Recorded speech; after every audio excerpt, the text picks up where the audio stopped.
Magandang gabi mga ka-stroke. Sa video po na 'to ay lilinawin lang ako regarding dun sa nagtanong sa akin sa SSS. So, ang tanong po niya kasi kung na-approve ako sa sa sickness. Nagkamali ako ng sagot ko sa kanya, sabi ko hindi. Ang alam ko disability lang. Ngayon, tinanong ko yung asawa ko dahil yung asawa ko ang nakikipag-coordinate sa company ko noon kasi nga po ako kaka-stroke ko lang noon. Siya lahat, yung asawa kong pupunta doon sa company para magtanong-tanong. So, yun nga dahil inayos ng asawa ko yung mga papel sa sickness na approve ako.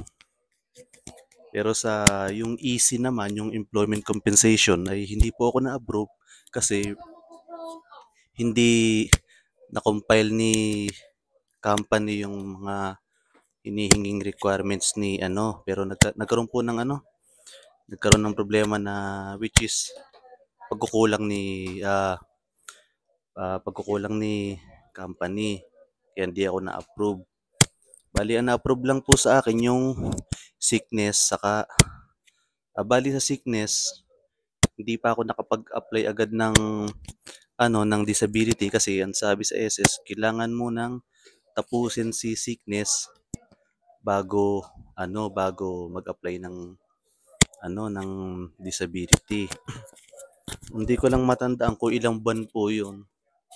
Pero after matapos nung sa nung parang ang nakuha ko yata doon po ay 35,000 yata kung hindi ako nagkakamali. Tapos pagkatapos noon, saka pa lang ako nakapag-apply ng disability. Tapos iyon na. So pasensya na po doon sa nagkamali ako at hindi ko na rin kasi matandaan dahil yung mga panahon na yun talagang blanco na ang nag-aayos lahat noon sa yung asawa ko lang ina-update niya lang ako sa mga nangyari pero hindi ko na kasi masyadong matandaan. So yun lamang po. Doon sa nagtanong po kay Kuya, Kuya, shoutout sa'yo. Alam mo na kung sino ka. Ayun po, salamat sa tanong mo. Bye.